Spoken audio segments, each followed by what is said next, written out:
greatest sports debate show on the For the first time since 2016, we have got a Game 7 in the NBA Finals.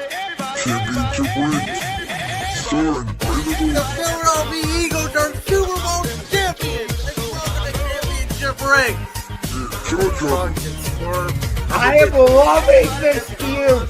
Don't you dare shit on this. Don't you dare. I'm gonna shit on the stipulation of it. Oh my God, the stipulation is fantastic. down.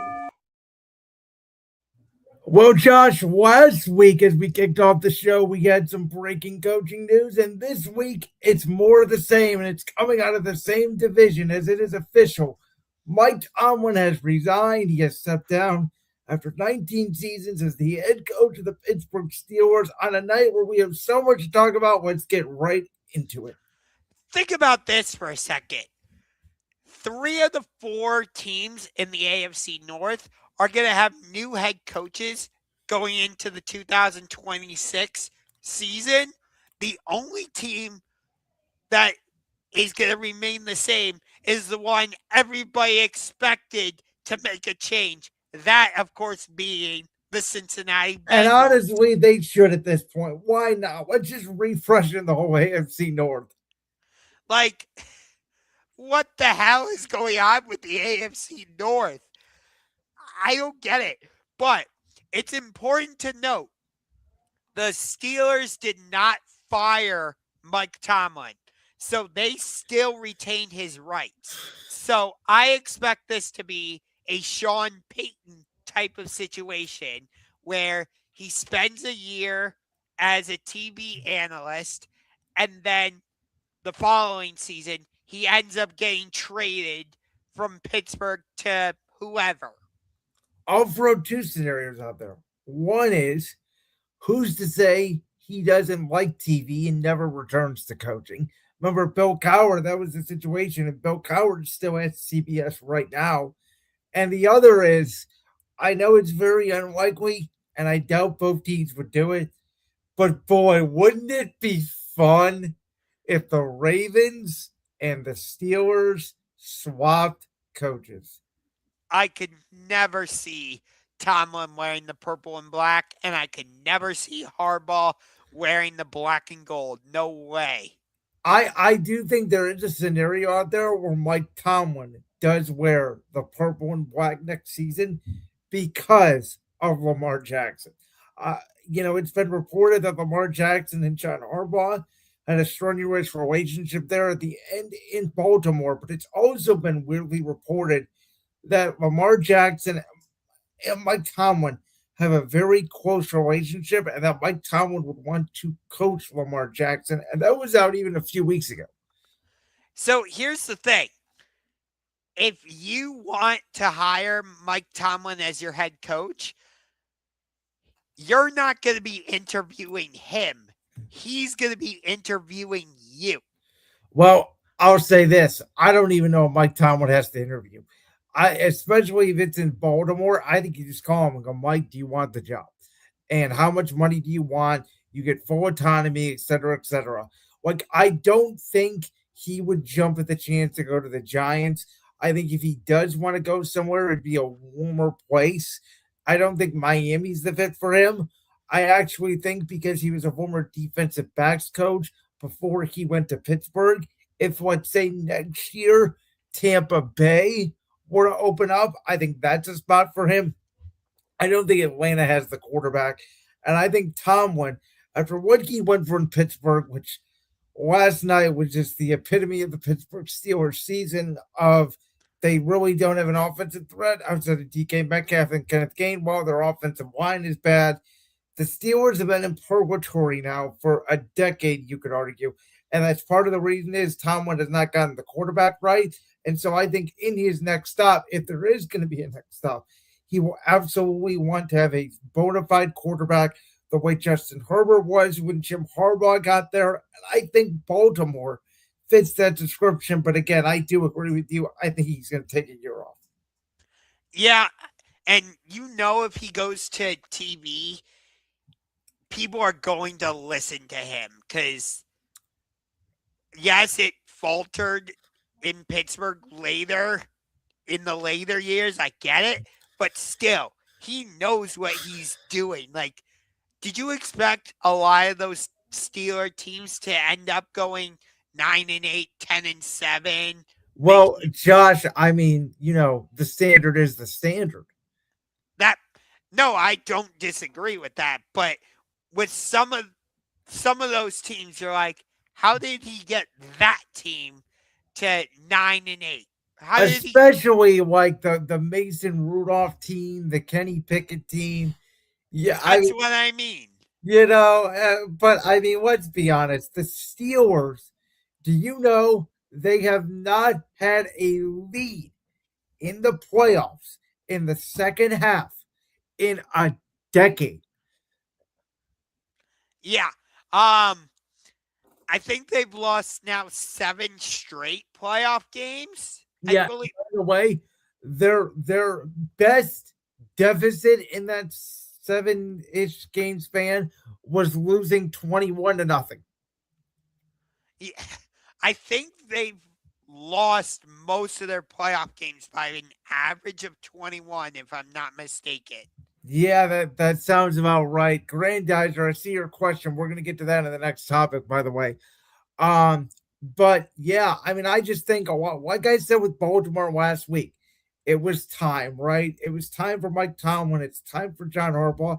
And it is time for this AFC North to come into 2025 football, which is offensive football. The Chicago Bears resisted offensive football for 40 years of their franchise's existence. And they got an offensive-minded head coach who was the number one coach in the market, and they are now in Super Bowl contention. To me, the Steelers need to pivot that direction, but I do not think they will, because if the reporting by Albert Breer, which came out a couple weeks ago, is to be believed, it does sound like, to me, Rams defensive coordinator Chris Shula, if he wants the job, this job is his. And I don't think the Steelers are going to have a long coaching search. They'll fill the Rooney Rule because they have to, which I don't understand why you force teams to bring in coaches that you have no chance to hire just because of that rule. But they're going to fulfill the rule. And then I believe Chris Shula will be the new head coach of the Pittsburgh Steelers. Most likely. It's crazy that Harbaugh and Tomlin are both gone. It definitely changes what the Steelers-Ravens rivalry is going to look like. Does it change my fandom for it? No, it's still Steelers-Ravens. I'm just going to have to get used to new faces on the sideline for each team. But again, think about this. The Cincinnati Bengals are the only team keeping their head coach in Zach Taylor. That's pathetic. So I have 2 quick questions for you. Number one, if you're Pittsburgh, I think you do this. I think you trade TJ Watt. I think if I'm Pittsburgh, I try to tank next year. I try to get as close to the number 1 pick as possible, and I try to pick my quarterback for 2027. Do I think they're going to do that? No, I don't. But the other thing is, Josh, as a Browns fan, does this change your way of thinking now as who you want as your new head coach now that the Ravens and Steelers both have openings? I mean, you know my feeling. I didn't want it to have to hire a new head coach. I wanted to keep Kevin Stefanski. So, and with the Ravens and Steelers both having openings now, it just makes me feel even stronger about that we should have kept Stefanski. That's interesting because, to be honest with you, I actually think that this makes this division more exciting. I think the division needed a refresh. Again, I like Zach Taylor, but I think he could go too. I think that this division has been so stuck in hard-nosed, cold weather football since 2002, when this division was reformed, that I think this is a good chance now for all 4 of these teams to reset and get into 2025 football, which is more offensive football. You very well could be right, which that would be a big change for Baltimore because Baltimore has always been, a very defensive-minded team with the likes of Ray Lewis, Terrell Suggs, Ed Reed, amongst others. They have pivoted, though, with Lamar Jackson. Pittsburgh has not. That part is true, yes. Think about this. They had the most expensive defense, and they still do, and it's not even close. Yes. And it's not even like the Texans really did anything offensively last night. It was more so Houston's defense. And they didn't have to. The Texans could have kneeled the ball down and won the game last night. Yeah. If I'm Pittsburgh, I don't bring Aaron Rodgers back. Well, no. If Tomlin came back, I did believe Aaron was coming back. Now that Tomlin's not there, I think we did see Aaron Rodgers' last snap last night. I think Will Howard should get an opportunity. We saw what he could do as a quarterback at Ohio State. I think you bring him in. I think him with DK would be a really good duo. You would actually use Pat Freiermuth. You get a wide receiver number 2 in there, and you see what Will Howard can do. Well, Will Howard was a late round draft pick. He wasn't as late of a draft pick as the guy that beat my team on Sunday afternoon, a game that I saw the writing on the wall at the end of the first half. I knew we weren't going to win that game.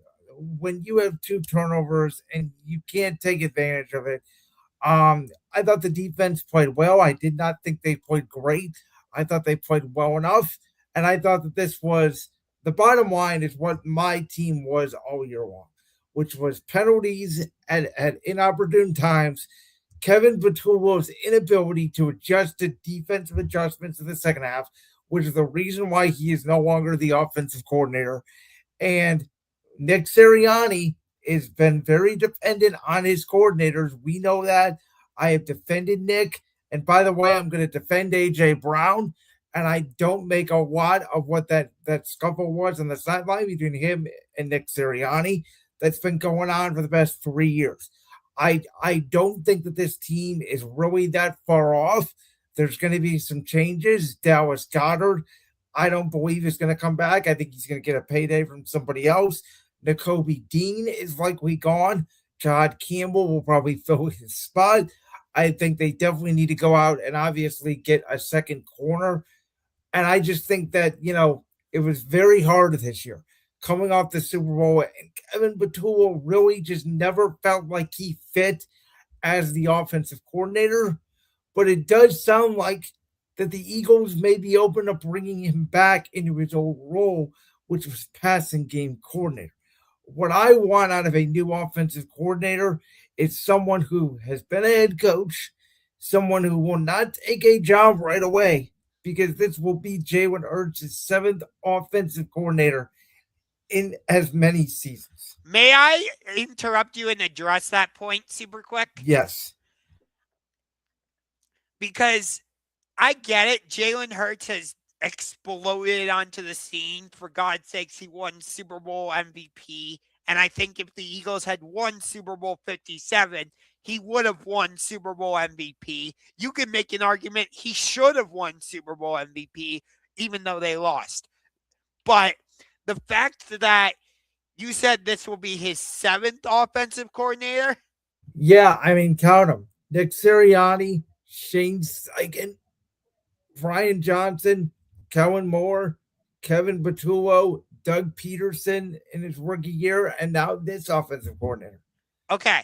So to a certain degree, I think you're stunting Jalen Hurts' growth and development a little bit. I know he's not a rookie quarterback. I know he's been around for a little while. I get it.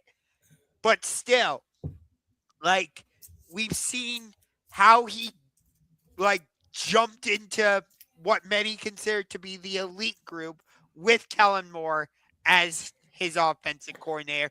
And then he takes a huge drop off this season. We saw the Well- same thing. Well, I'll disagree on the huge drop off. I think he took a step back. And by the way, I did not think he played that bad on Sunday. To me, you can make the argument if AJ Brown makes the catch on third down, he may score on that play. There's no safety back. And if Devontae Smith makes the catch on third down before the double team on fourth down, you can make an argument that, again, the Eagles did not play well, but if one of those guys makes a play, they do win the game. And Jalen Hurts, again, did not turn the football over, which is what has been preached to him over and over again. He plays within structure. Do I think they need to run him more? Yes. But did I think this was a bad year for Jalen overall? No. Do I think he missed some of the deep balls that he was kidding in 2024? Absolutely. He was not the same quarterback, but he was not 2023 bad Jalen Hurts. I'm not saying he dropped all the way to that level, but comparing who Jalen was this season to who he was last season, that feels like a major drop off to me. Well, actually, if you look at the stats, they're actually pretty identical. I'm just talking about from what I saw on the field. I think what you saw on the field was more of a schematic standpoint where Kevin Patul in the first half, again, you go back to the game against Tampa Bay, you go to the game against the Cowboys, you go to the game against Buffalo, you go to even the first half here against the Niners. They were scoring points. They were moving the ball. Jalen Hurts was playing well. Saquon Barkley, the run game was getting involved. And then in the second half, when defenses would make adjustments, they would not adjust back, and they would run the same plays over and over again. The only play they ran on the final drive of the game was a version of four verticals. It was basically the same play, and teams are like, well, this is easy to defend. Yes, that's my point, which is why I'm not putting it on Jalen Hurts. I think it's more of a scheme thing. Excuse me. I'm not saying all the blame should be on Jalen. That's not what I'm getting at. But to a certain degree, the blame has to be on Jalen. But at the same time, when the Eagles have hired an offensive coordinator from within, it has not gone well. But when they hire an offensive coordinator from outside the organization, that's when you saw this offense really take off. Think about it. They brought in Kellen Moore. He wasn't in the organization, and you saw what Jalen and the team did last year. Shane Steichen, I don't think, was with the organization. No, he came over from the Chargers when Sirianni was hired. Okay. And again, that just further accentuates my point because you saw, again, the offense take off. But when they brought in or just hired offensive coordinators from within their system, it doesn't work. The two names that I think should be on my wish list at least, one of them, believe it or not, is former head coach Doug Peterson. I think bringing back Doug Peterson as an offensive coordinator, he knows Jalen Hurts. He worked with him his rookie year. I don't think now that he's had a second head coaching opportunity in Jacksonville, he would get a third. And so I think Doug Peterson would be here for a while. You could stabilize that OC room. And the other one is now former Ravens offensive coordinator Todd Monken, who I think with his experience with Lamar Jackson, bringing that over with better talent around Jalen Hurts, I would argue that what Lamar's had in Baltimore, specifically at the wide receiver position, I think that would be another good hire with a guy who may get some head coaching interviews, but I don't think is likely to be a head coach. I'm surprised you didn't say Mike McDaniel. No, because I don't think Mike McDaniel's scheme would fit Jalen Hurts and the Eagles offense, and I think it is very likely Mike McDaniel is either A, the Lions offensive coordinator next year, or B, the Cleveland Browns head coach. If he is hired as the Cleveland Browns head coach, I will run and hide into my bedroom, hide under my comforter. Really? Yes, I do not want him as my head coach. Absolutely not. Okay. Well, Josh, you were an advocate of the Carolina Panthers all season long, and they took the Rams to the wire on Saturday. Did they prove their NFC South title was legitimate? Absolutely. They beat the Rams earlier in the regular season. And, it took a great throw from Matthew Stafford to Kobe Parkinson in the closing seconds of regulation for the Rams to beat the Panthers. So, did Bryce miss a couple throws late in that game? Absolutely. And I told you the run game was going to be a big factor for Carolina, and I believe it was. Well, but I also told you Bryce Young needed to throw early, which he did, and they were moving the football. They did also try to give the game away the whole first half. So, in that regard, two things I think can be true. So I think you and I were both right to a certain degree anyway. But I believe the Panthers got blown out by the Seattle Seahawks. But still, I think the Panthers showed this season they are legitimate. Yes, they had a losing record, but still, they took the Rams, who many still believe could be the NFC representative in the Super Bowl. We shall see. They have to go against the Chicago Bears this week. That I would get your heart attack medicine ready. But,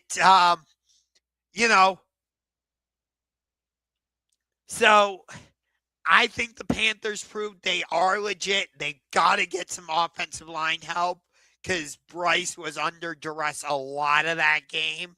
I think they need to bump up their pass rush because it felt like at times Matt Stafford could just sit back there, iron his clothes, put his feet up and have a cup of lemonade.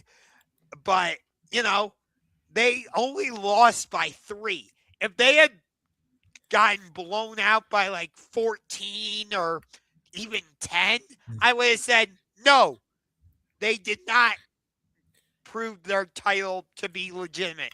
But going right to the final seconds, having the lead and being in a position to win that game, only for Stafford to make a perfect throw in the only place really where Kobe Parkinson could make that catch.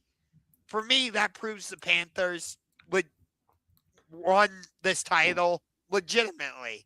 Now, I will say, I think the game changed on the Puka Nacua drop touchdown pass. That would have been a touchdown in the second quarter. Stafford, it's a Braden stride. It would have been at 24-7. Instead, Carolina comes down. They get a touchdown right before half. And so instead of it being 24-7, it is 17-14. With that being said, I also believe that when Bryce Young threw that touchdown pass to Coker with under 2 minutes left, I thought the Panthers were going to win the game at that point. And Matthew Stafford did a great job driving the Rams down the field, made a perfect throw to Parkinson, as you said. But I also want to preface this with this. The Panthers had a very good season. I thought they were the best team in the NFC South overall in totality this season. I thought that despite their under 500 record, they deserved to win the NFC South. But I will add that in the NFL, and I do say this all the time, that progression is not linear like it typically is in basketball. So to all you Panthers fans out there that think your team is going to get better and you're going to easily win the NFC South next year, that is not necessarily true. I'm very interested to see what Matt Ryan does in Atlanta. Where do they go with their head coach and new general manager? We'll see what Kellen Moore can do with Tyler Shuck and the New Orleans Saints. And we cannot forget about healthy Baker Mayfield in Tampa Bay with a new offensive coordinator. So great season of the Panthers. But I would preface this by saying next year, they may not be this good of an opportunity. I'm a little surprised that the Buccaneers kept Todd Bowles, given how badly he fumbled this season and some of the more recent seasons. Well, I think that they're blaming that more so on the fact that Baker Mayfield got hurt as opposed to blaming it on Todd Bowles. Understandable, but to get back to the Panthers, you are right. There is no guarantee that they can get back here. I do think they found their number one wide receiver, and it's not Ted McMillan, it's Jalen Coker. I think Really? Well, it seemed like Bryce was going more to Coker down the stretch. Well, I think that's more of a matchup thing, more so than it is for Jimmy number one wide receiver. I like Coker. I think he's a very good slot receiver. But I do think the best player on the team at that position is Ted McMillan. I'm not saying that Ted is a bad wide receiver. No, I know you're not, but I think he's the best overall talent on the team. And no, I understand what you're saying. Your point is totally valid. It just feels like when Bryce has to have it, he goes to Jalen Coker more often. This is a good point, too. The Panthers defensive coordinator contract is up, and again, we'll see whether that changes anything or not. So they may take a step back, like you're saying, Grandizer. It was a great game. I know we both thought the Panthers would cover 10.5. I thought that was way too many points that they were giving the Rams, and I thought that they disrespected Carolina. But again, the Panthers tried everything they could, in my opinion, to lose that game in the first half. And when the Rams could not take advantage, that's what made it the real game. Yeah. A lot of people were expecting the Rams to just run away with this game. And I was like, do you not remember that the Panthers beat the Rams in Carolina just a few weeks ago? Like, I get it. It was cold and wet and rainy conditions in Carolina for that game, and that might have affected the outcome. But still, like, you have to take that into consideration. Well, speaking of teams that got absolutely mauled, the Los Angeles Chargers, and this was a very defensive struggle for 3 quarters, but by the 4th quarter, you could really tell that the Chargers could not block the Patriots in defensive line. The Patriots were just playing cover zero, cover zero, cover zero. The Chargers could not adjust. To me, it's one of the reasons why they fired offensive coordinator Greg Roman and Justin Herbert now in 12 playoff quarters. You can make an argument he's played well in 2 of them. The first half in that first playoff game against Jacksonville, he was sensational. And after that, it's not been the same. And a lot of people say that, he's a top 6, top 7 overall quarterback in the NFL. I don't know how you can say that when he has consistently not performed in the postseason. You can blame the offensive line all you want, but it's not like the Patriots dominated that game throughout the entire game. There was moments there, in my opinion, at least, for the Chargers to have an opportunity to maybe steal that game in the first half, and I thought Justin Herbert missed some opportunities. Yeah, I don't put him in the elite category.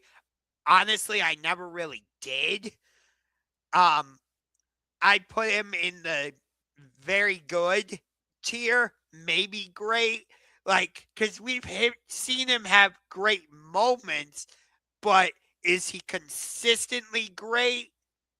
No. Like, he played well coming off of a major injury against Philadelphia, I would say.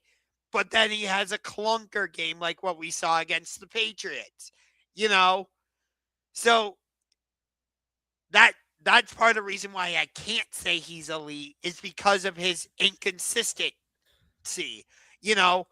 We generally know what we're going to get from Josh Allen. We generally know what we're going to get from Patrick Mahomes when he's healthy. When Joe Burrow is healthy, we generally know what we're going to get from him. And there's other quarterbacks you could include in that discussion. Yeah, I know a lot of people say that, he's better than Jalen Hurts, for example. I don't think that's the case. I think Justin Herbert is one of the most talented quarterbacks that we've seen in football. And yes, he did have offensive line issues. But again, in that first set, I thought the Chargers offensive line protected very well.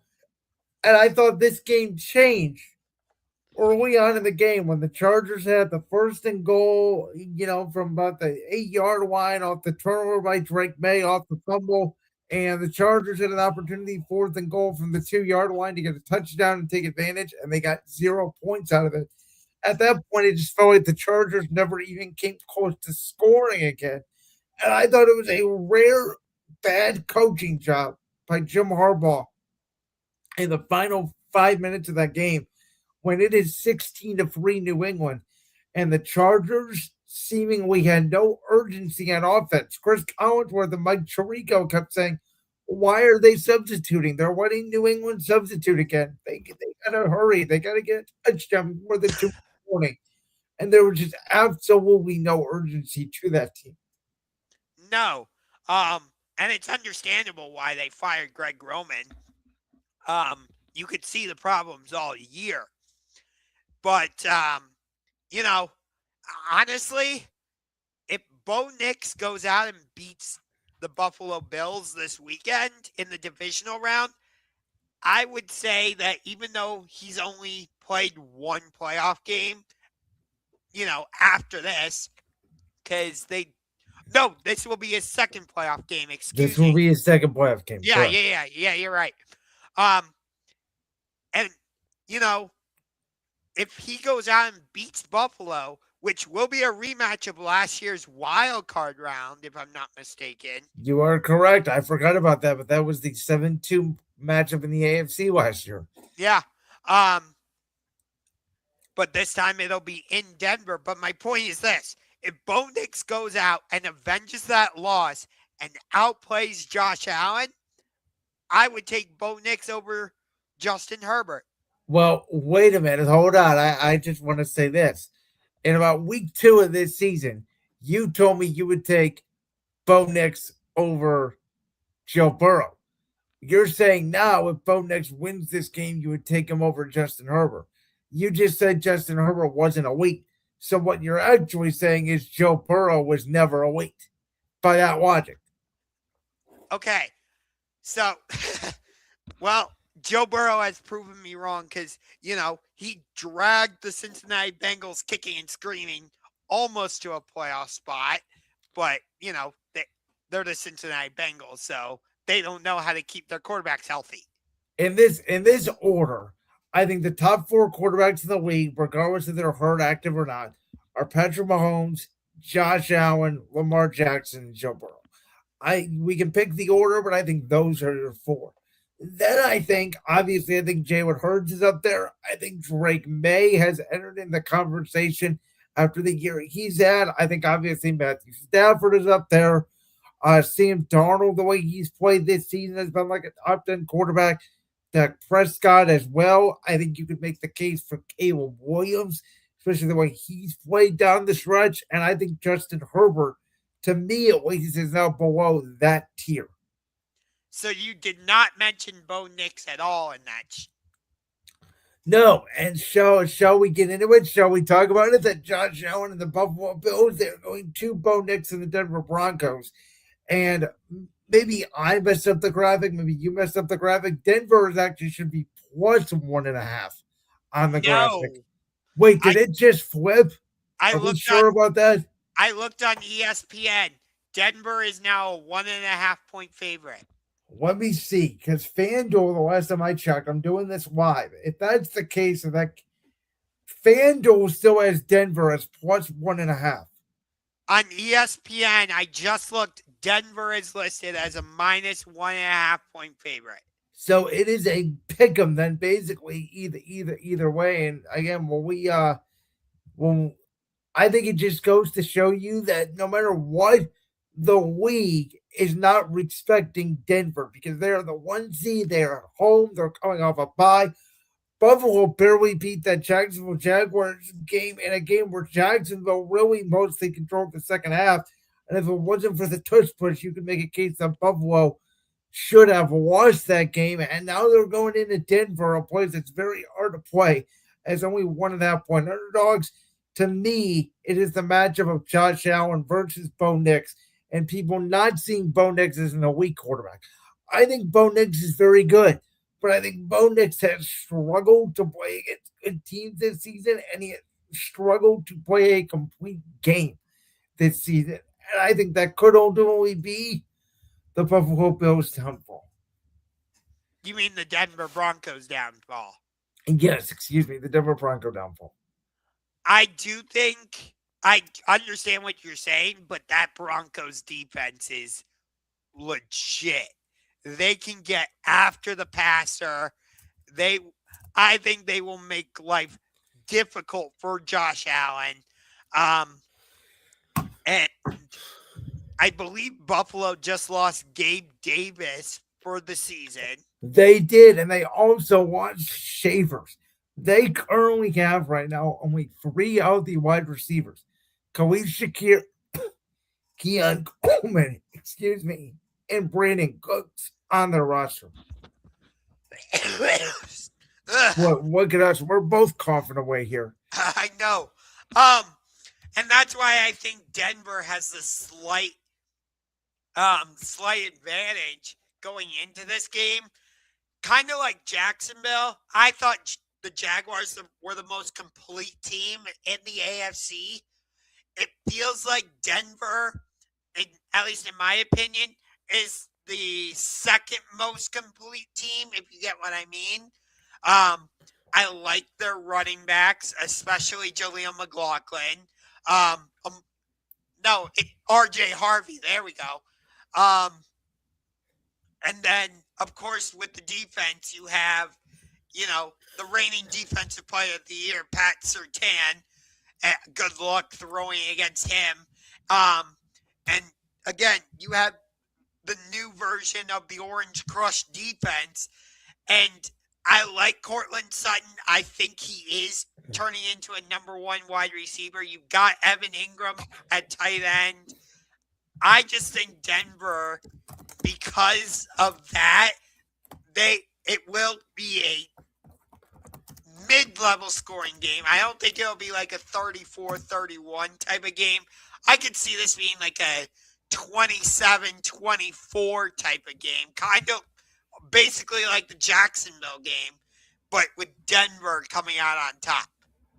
So for the record, DraftKings also has Denver as -1.5. FanDuel has Buffalo at -1.5. So again, it's a pick'em game. I do think that this game comes down to, again, Josh Allen. I think he's just going to make one more play because I did feel like Josh, all like you, I thought the Jaguars had a legitimate case to represent the AFC in the Super Bowl. And I do feel like that Bills-Jaguars game that we saw this past Sunday could have been the real AFC championship game. Oh, I agree. Honestly, the Super Bowl I really wanted to see was the Jacksonville Jaguars against the Chicago Bears. Because think about some of the storylines we would have gotten in that game. You got 2 quarterbacks who were drafted number 1 overall and kind of written off. Caleb, we're giving him a little bit of a pass for last year, but still, people are like, what is going on with Caleb? And Trevor Lawrence, he has all this hype coming out of Clemson, and then it didn't translate into the NFL right away. And then on top of that, you got Liam Cohen, who I believe is a rookie head coach, if I'm not mistaken. Yes, he is. And then Ben Johnson, also in his first year. So I think that would have been a great Super Bowl matchup because you've got all those storylines. Again, 2 quarterbacks who were drafted number 1 overall. 2 head coaches in their rookie seasons. I thought it would have been a great Super Bowl. So this game's going to take place on CBS with Jim Nantz and Tony Romo. And a fun fact here is that every single one of Buffalo's playoff games since 2020 have been on CBS. The last Buffalo playoff game that was not on CBS was that divisional round game between Lamar Jackson and Josh Allen that took place on NBC. That game that featured the 99-yard pick six. Okay. And I believe the game between Green Bay and Denver this season was on CBS with Nance and Romo. Yes, it was. And the game in Denver between Kansas City and Denver was on CBS with Nance and Romo. And by the way, a lot of people are making fun of Romo, saying he had no idea what he was talking about because he said that the winner of the Jaguars-Bills had a chance to win the Super Bowl. And well, of course they did. No, that's not true. As much as we like the Panthers, nobody thought the Panthers could win the Super Bowl this year. Even if we both thought they maybe could be able to beat the Rams, no one was picking the Panthers to win the Super Bowl. People were legitimately picking Jacksonville and Buffalo to both go to the Super Bowl, and my preseason pick to go to the Super Bowl was the Buffalo Bills.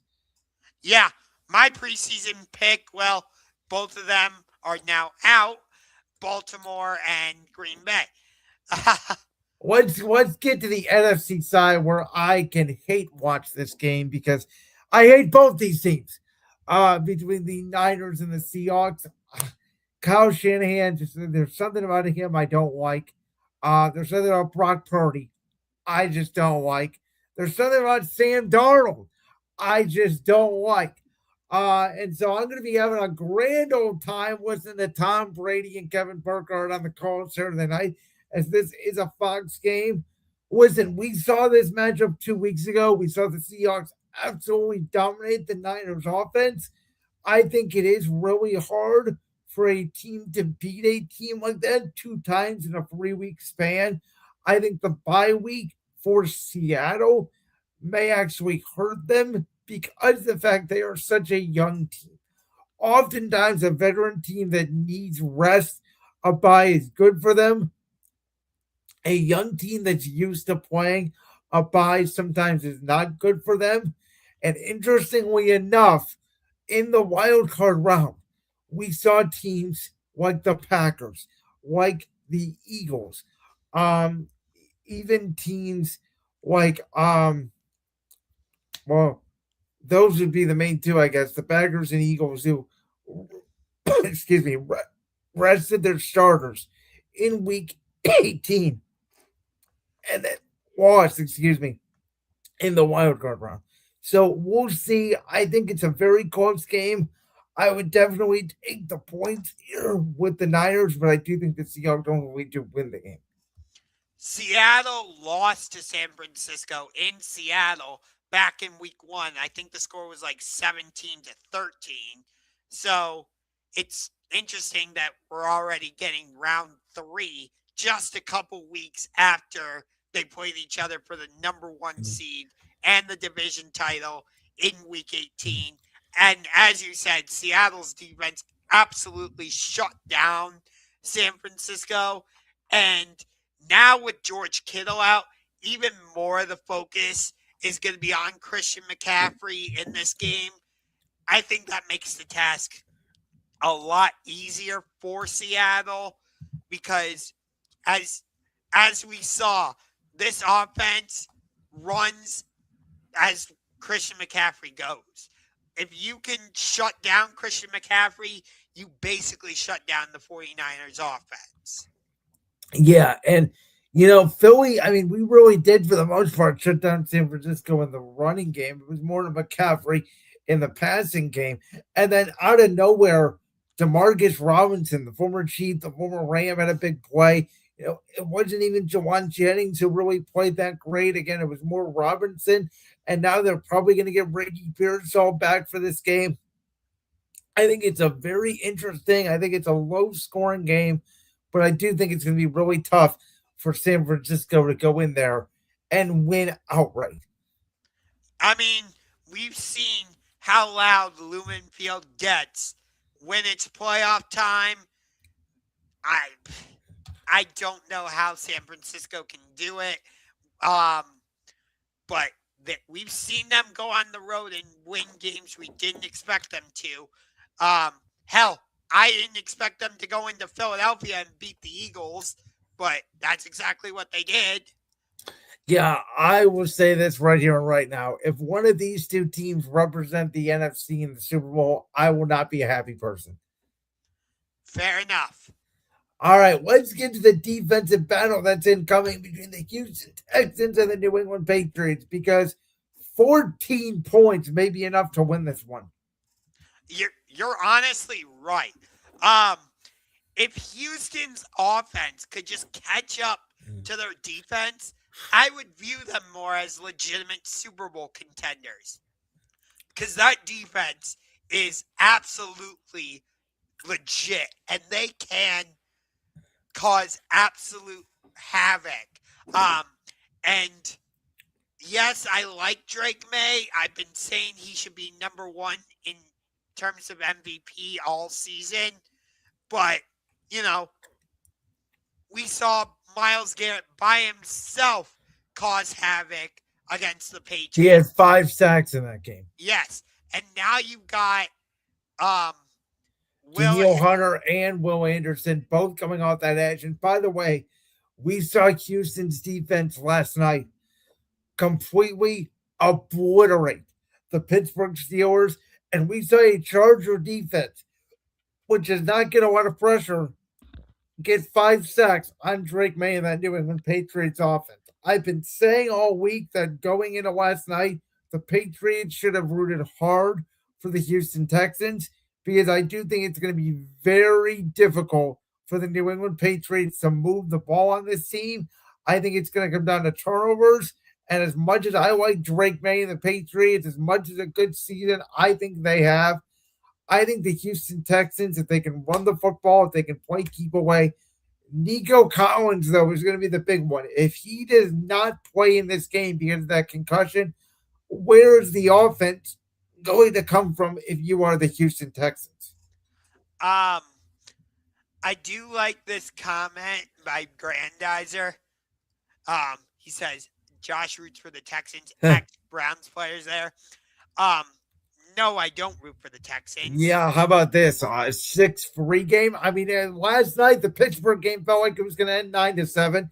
The Patriots-Chargers game felt that way for a while. I would say somewhere between like 17-13, 14-13, 14-10, I think is on the board. Yeah.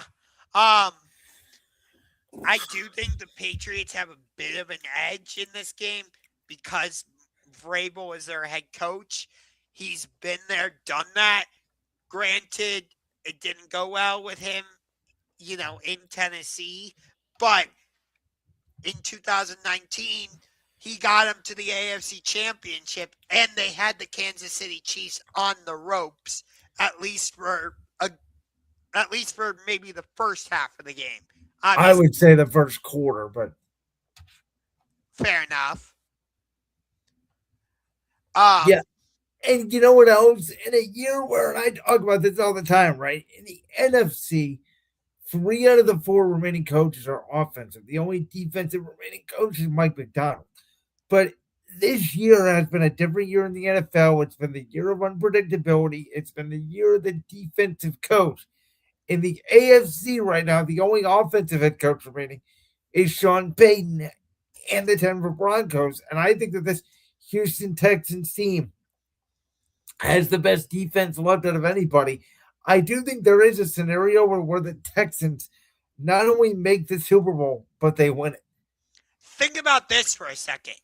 If the Houston Texans win against New England and Buffalo beats Denver, the AFC Championship game would be in Houston, and it would be a rematch of that Thursday night game.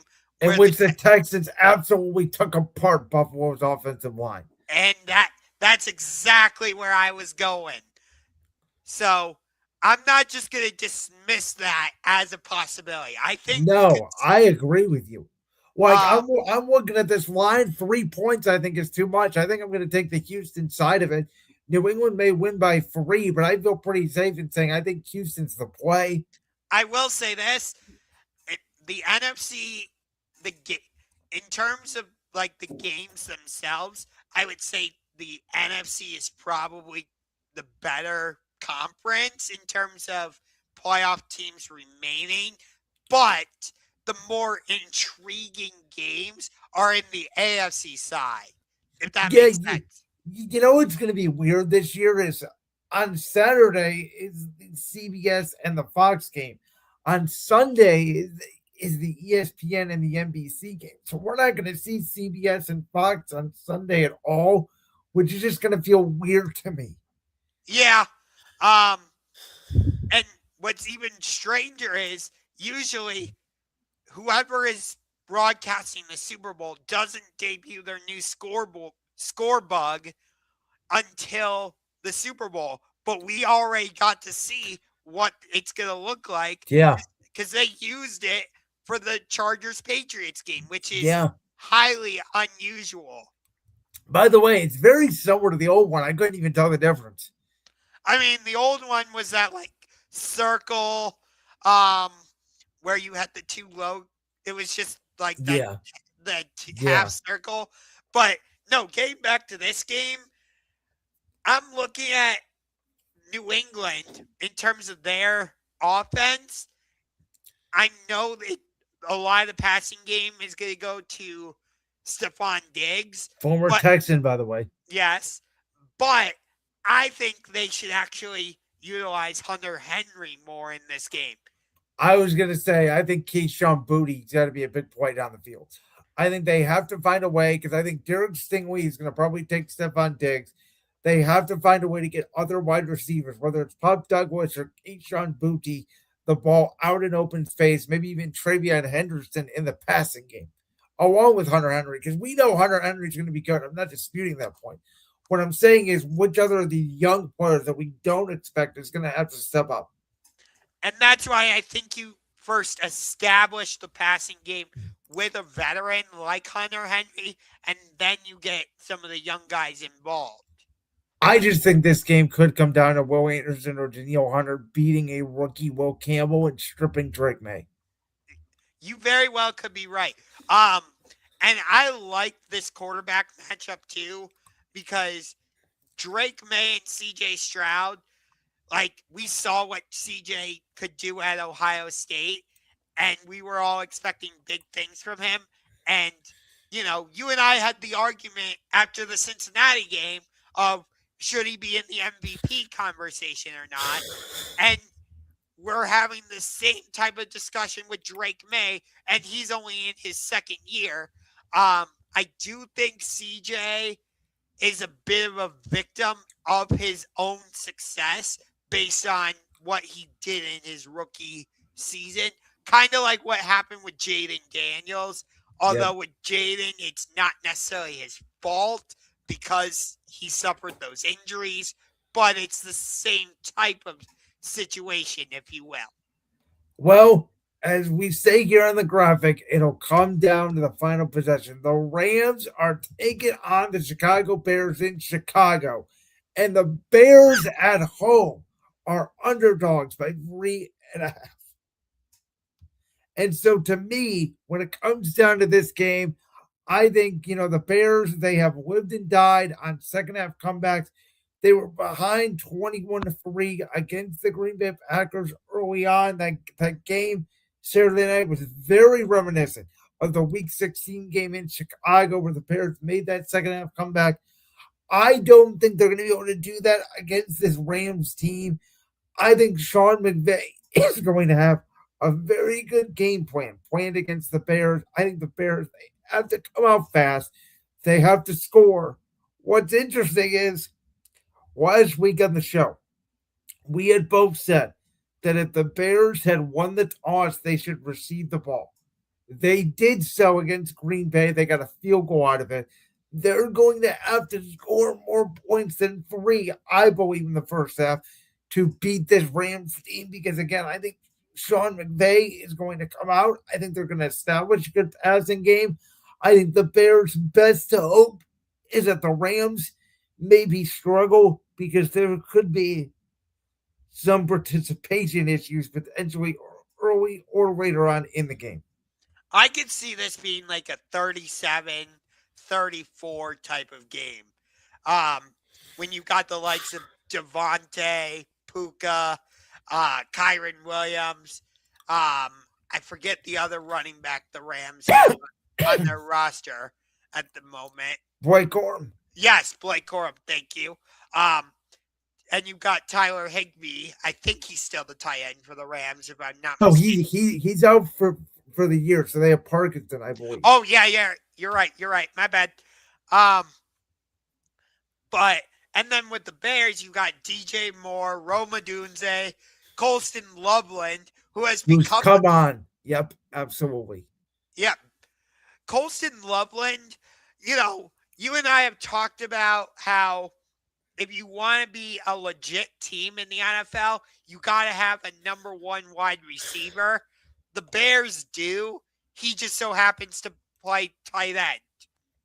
Grandizer saying Higbee is back. He did play in the last game. Okay, thank you, Grandizer. I appreciate that comment. But I don't think the score is going to allow for this thing to be 34-31. I think it's going to be like 24-21. I think the weather is going to play a factor in it. And I just worry that with all these comebacks by the Rams, by the Bears, with their 6 comebacks under 2 minutes left, eventually their luck is going to run out. And as much as I am rooting for the Bears to get to the Super Bowl on the NFC side, I do think it ends here. If the Bears can figure it out with their defense, they are legit Super Bowl contenders. I think they are way too reliant on takeaways. Yes. And also, they don't, a lot like Carolina, they do not get pressure over the quarterback, and they're going to have to win this game. Yes. If the Rams allow the Bears to figure it out defensively, look out. That could really cause problems for the Rams. I think, again, very similar to the game against Green Bay. The Bears have to get the ball first. They have to score relatively quickly, keep the crowd engaged. What did you think of Ben Johnson bypassing all those punts at midfield early on in the game and going for it? That's been his mentality all season. And I think the players have fully bought in on it. So it made sense with who he is and who he has been. But were they necessarily the right calls in those situations? No, but I'm not going to disagree with it because that's how he's played it all season. Well, especially the one early on where they had the crossing routes and it was batted down. Luther Burton was wide open. You had the right play call against man coverage. You had the right scheme. They just couldn't execute. They're going to have to find a way to block Jared Verse and Braden Fisk. They're also on a backup left tackle. Their rookie left tackle got hurt in that game on Saturday. I do find it interesting that both of these teams who played on Saturday are going to play on Sunday, where the Niners who played on Sunday now have to play on Saturday. Doesn't seem very fair to me, but nonetheless, that's where we're at. I know. Because think about it, like the 49ers, they played on Monday Night Football against Indy, and then they get Sunday night against the Bears, and then they have to turn around and play Saturday night against Seattle. So we have a comment here that basically says, which one team are we rooting for to win the Super Bowl? Which teams do we hope to lose this weekend? I'm going to answer it this way as we wrap up our divisional round preview. I am rooting for a Bills-Bears Super Bowl. I do not think it's going to happen. I think the most likely Super Bowl right now that I see is either the Rams or the Seahawks against either the Bills or the Texans. That's me personally. Do you have a rooting interest, or are you rooting for a particular matchup now that your Jacksonville-Chicago Super Bowl is no longer happening? Yeah, like I said earlier, I really wanted Jacksonville-Chicago. As I illustrated all those storylines, I would love to see Seattle back in the Super Bowl. Of course, they are my favorite team from the NFC. I have been a long-time Seahawks fan. But, so, in terms of who's the one team I don't want in the Super Bowl, that would be the LA Rams. I do not like them at all. I think Stan Kroenke is a piece of crap because he completely screwed over the city of St. Louis. So I would love to see Seahawks Bills in the Super Bowl. But the Super Bowl matchup I don't want to see would be either Texans Rams or Texans 49ers. I don't like the 49ers, and I just think Texans 49ers. I think Houston would just blow out San Francisco, and it would not be fun to watch. Yeah, we both agree on San Francisco. I do think this has been the year of new blood, right? Like Chicago, Buffalo, Houston, Jacksonville. Like the Rams have won a Super Bowl recently. San Francisco's been to a couple of Super Bowls recently. Seattle, I know it's a new decade, but they're relatively fresh. I still think in people's mind. New England has won championships before. I do think if there's a year where it's like we could get Texans versus Bears. Like, I think this could be that year. Yeah. And to further enhance why I wanted Jacksonville versus Chicago, Jacksonville is one of 4 teams who have never been to the Super Bowl, alongside the Browns, the Texans, and the Lions.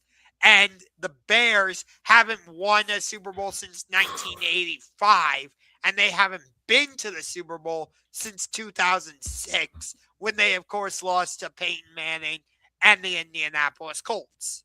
Well, Josh, there is one game left in the college football season.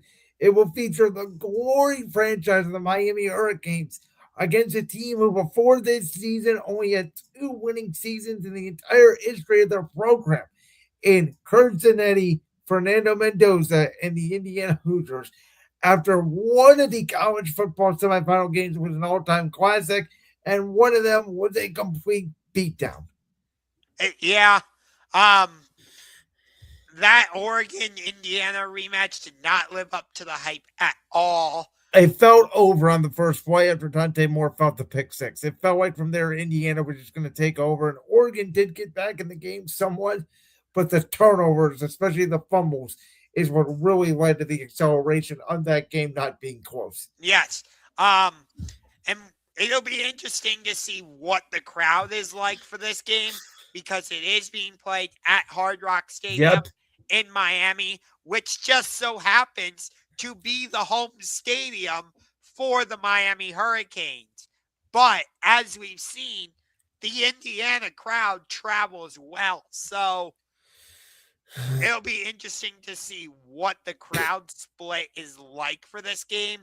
Indiana, from what I saw, is like at least a touchdown favorite. Yeah, I saw 7.5 around there. Listen, Miami's identity with Mario Cristobal has been, we're going to be more physical than you. We're going to beat you up on the offensive line, defensive line. We're going to run the football.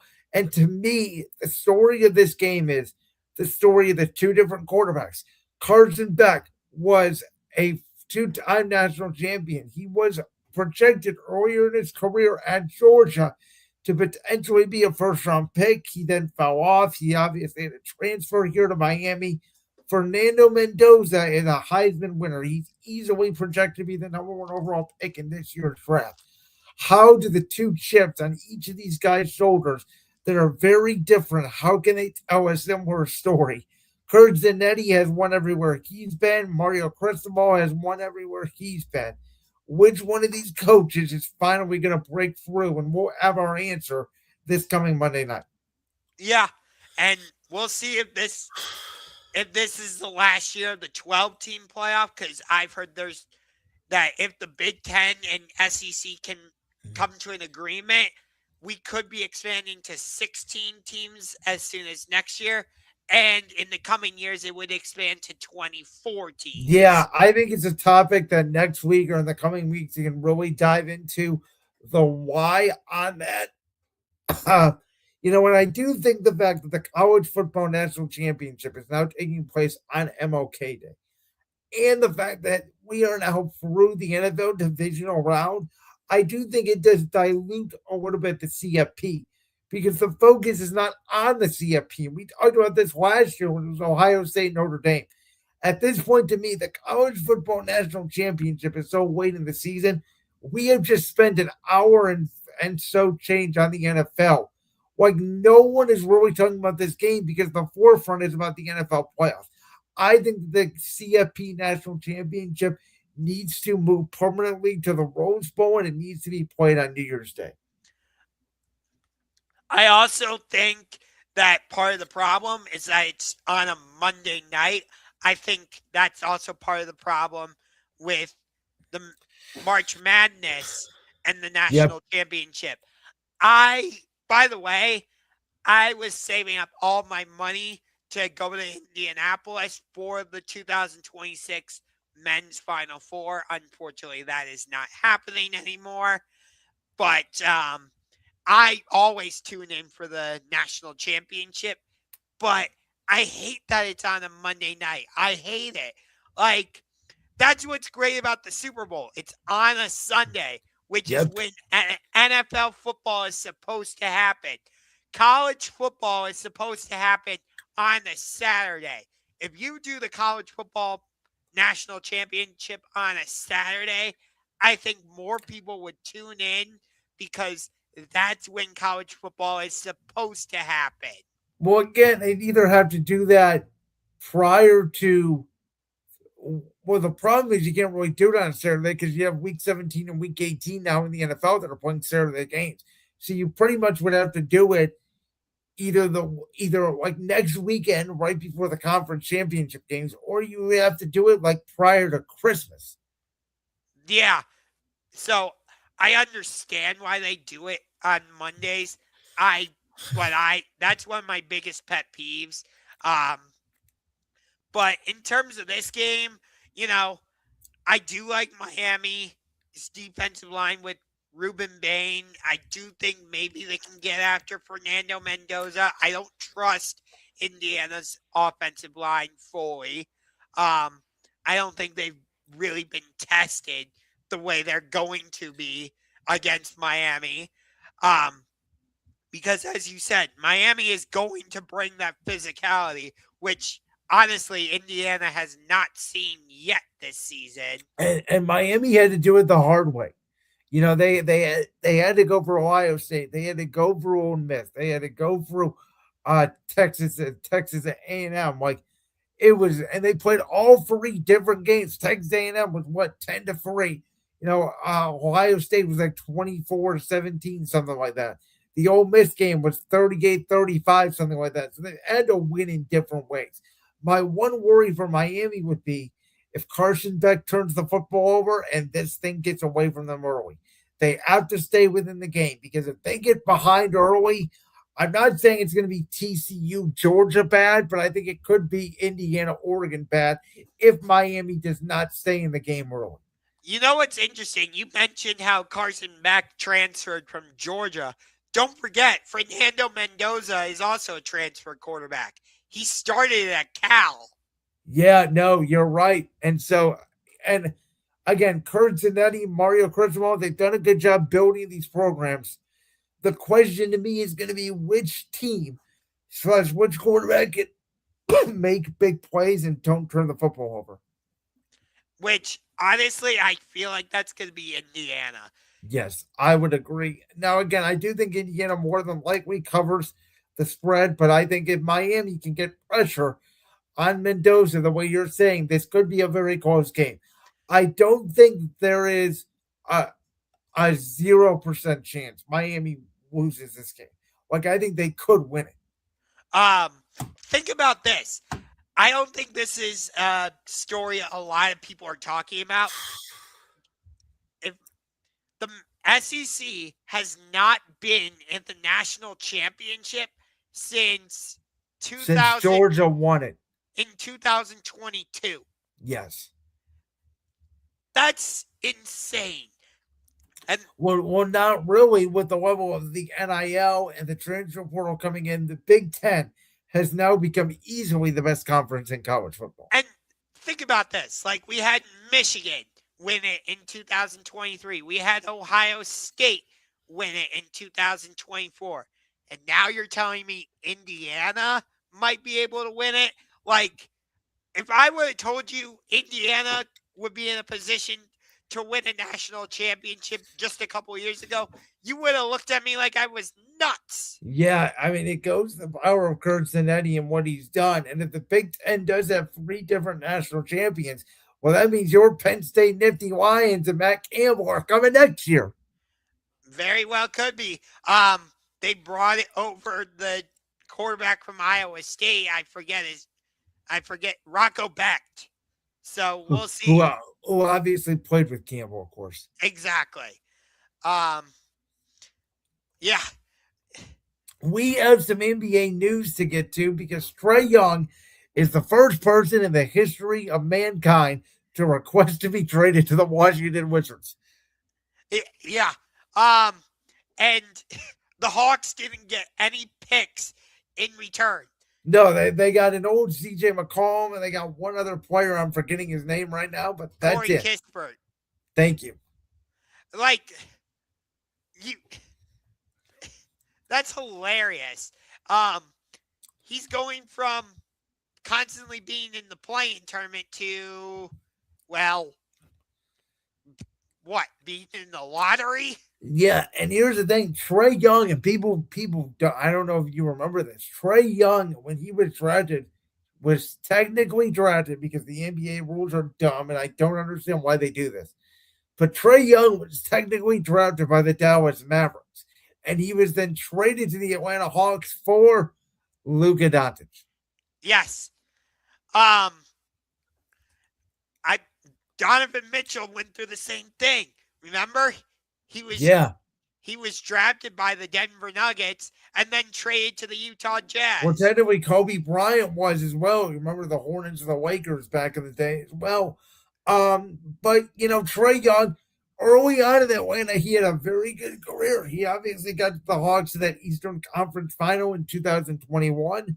But the last couple years been dealt with injuries.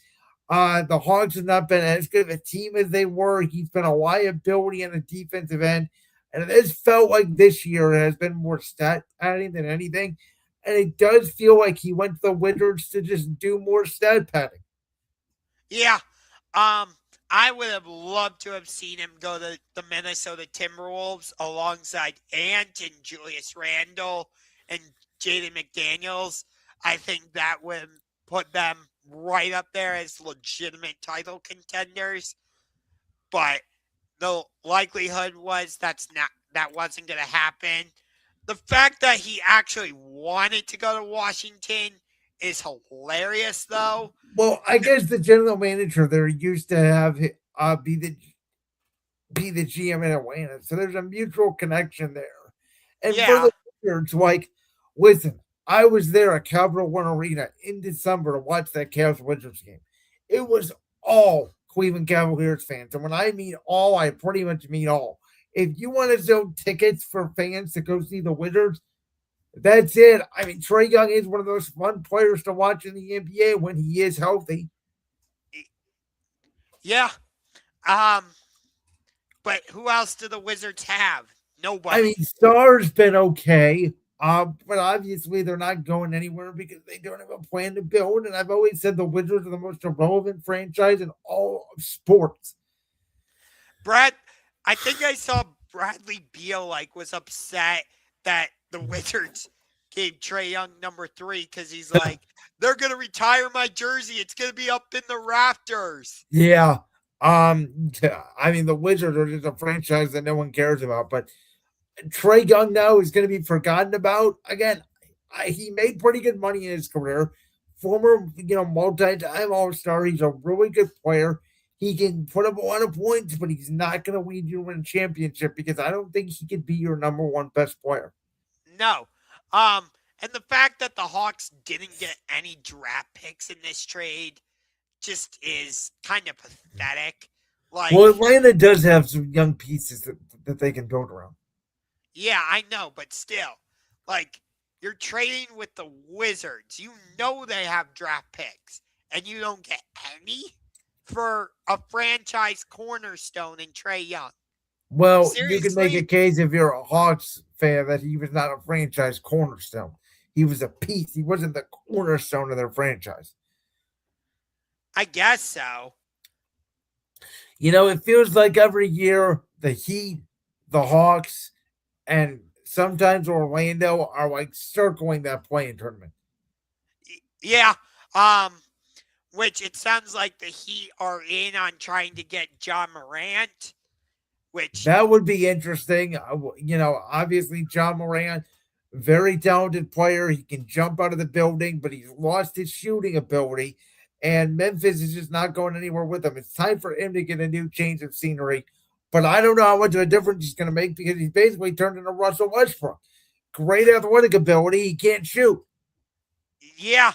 By the way, big time game on tonight. The new rivalry, really, in the Western Conference.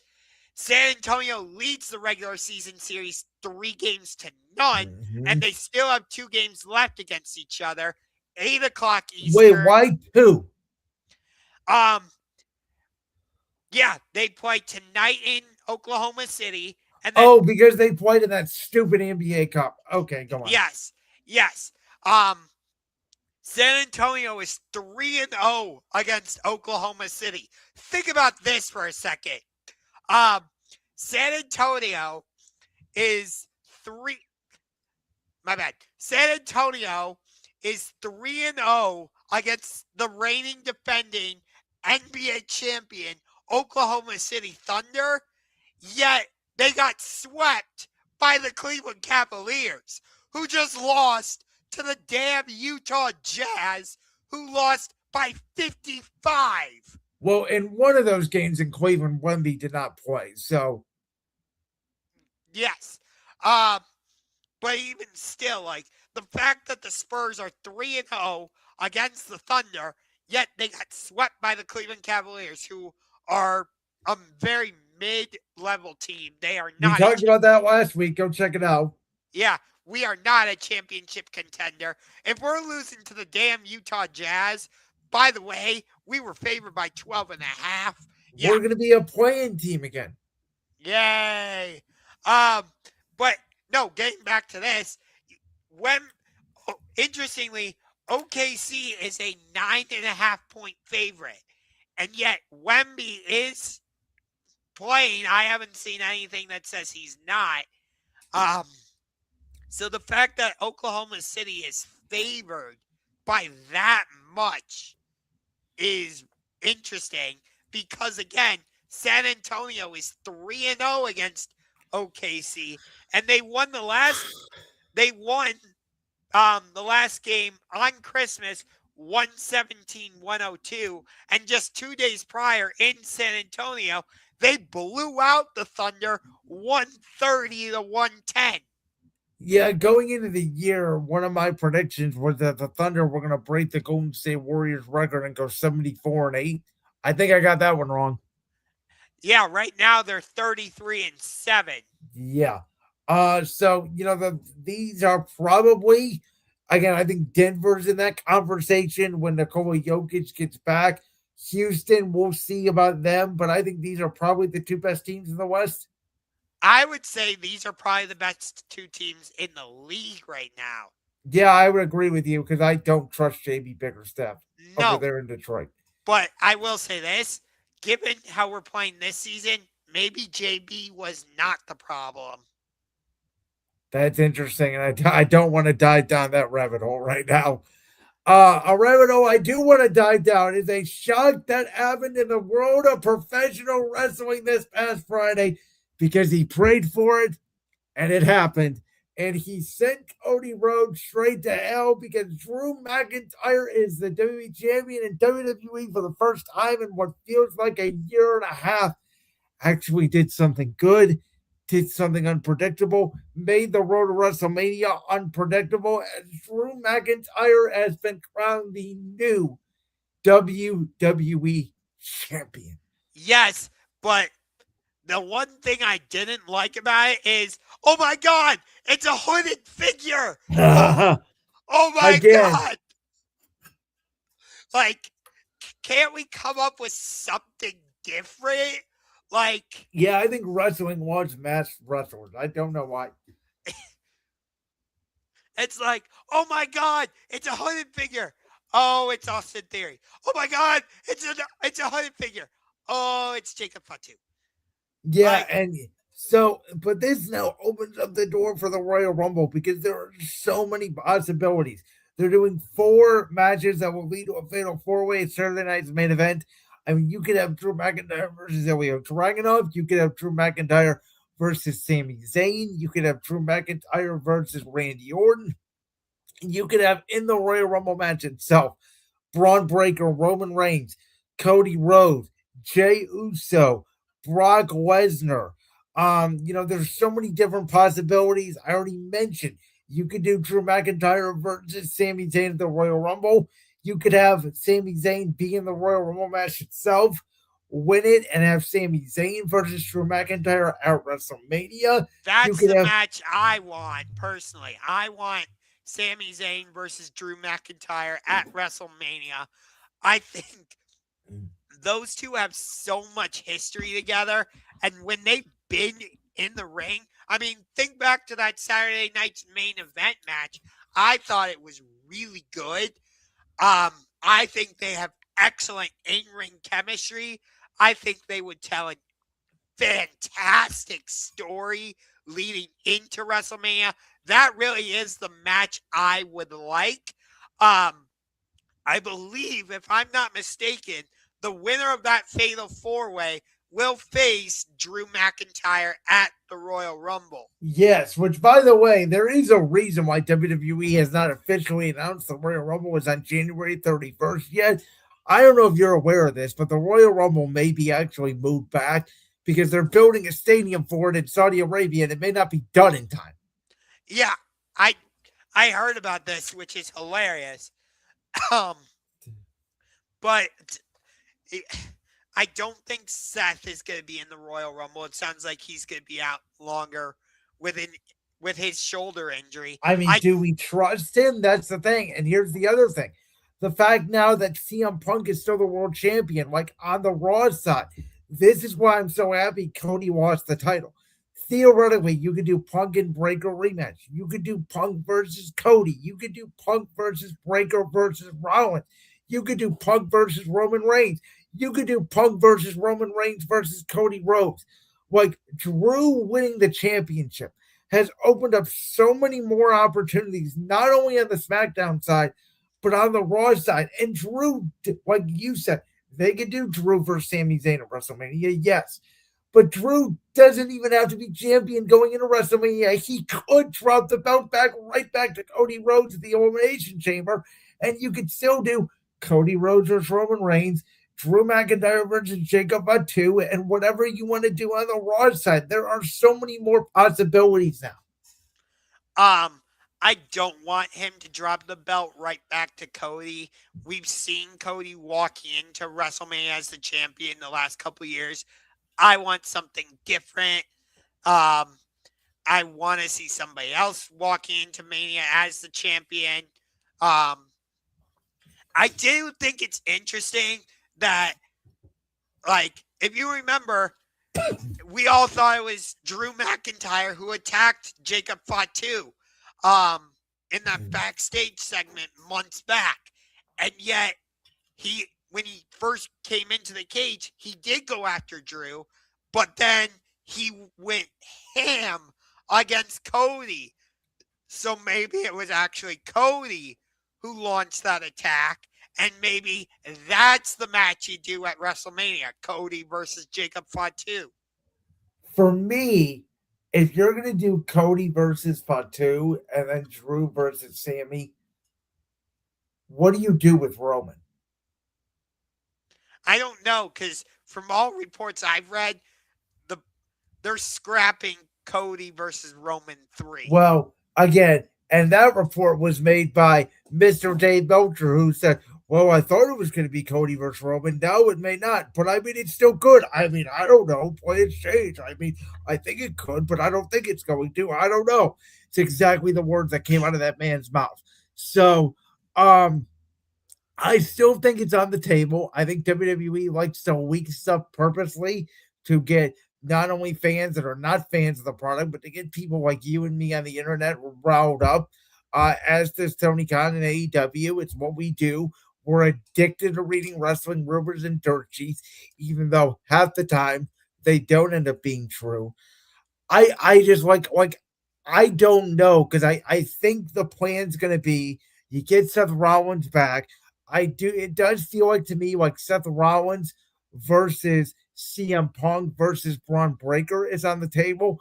Now, if Braun Breaker would have won the world title, you could have did Breaker versus Rollins, Sammy versus Drew, Cody versus Fatu, and then even Roman Reigns against CM Punk in a non-title match.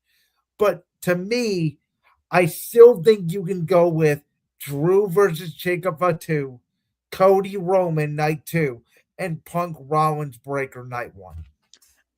My favorite, the match I really want is Drew versus Sammy. Again, I just think they have great in-ring chemistry, and I think the story would be fantastic. Here's the thing, though. And I struggled with this when Cody Rhodes won the world championship against Roman Reigns at WrestleMania 40. Remember, I was advocating for Roman to retain because I said, what's next for Cody Rhodes? The chase is always better than when you're the champion. I think for Sami Zayn, the chase will be better than when he is actually champion.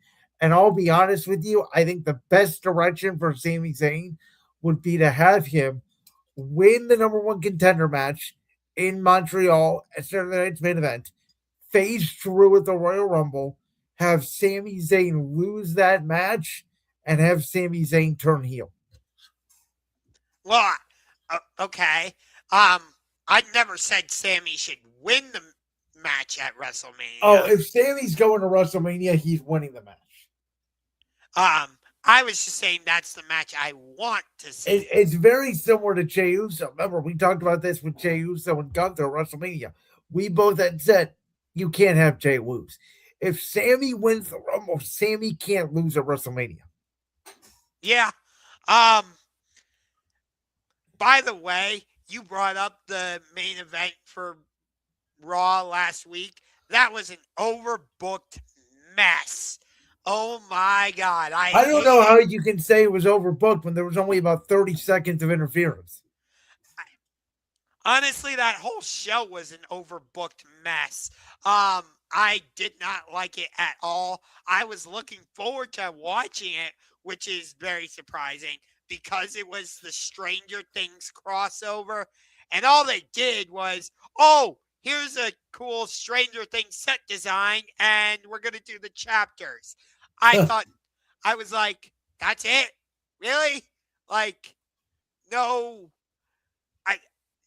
Stranger Things themed match, no Stranger Things vignettes or anything. Like, nah. Well, then of course, in what as you like to say, in our neck of the woods, down in that All Elite Wrestling Company, John Moxley is now a babyface. MJF is the current world champion. By the way, I'm loving MJF as the world champion because he's got Bandito coming after him this Wednesday. They're doing that match at Maximum Carnage. He's got Kenny Omega coming after him. He's got Swerve coming after him. He's got Hangman coming after him. Darby wants a piece of him. I like it when a lot of people are coming after the world championship. I don't feel that same thing over in WWE. Like, I feel it now with Drew and Punk, both of them. I mean, Punk's facing Finn Balor next week in Belfast. No, which I appreciate that. But it doesn't feel like you got a lot of people really gunning for the world championship right now. Like, you know, it feels like at times they're trying to almost.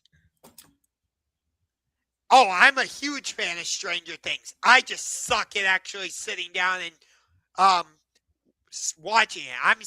I still have 3 episodes left of season 4. I have not seen a single episode, for the record. It is so good. It's just hard for me to sit down and watch it, and there's so much sports going on. I mean, it's very hard, especially this time of year. Usually, when the football season ends, when I start diving into shows. Yeah. But we're gonna have a lot to talk about, though. We got our wrestling vixen. Next week we're gonna obviously talk about the end of the college football season. We'll preview the AFC and NFC championship games.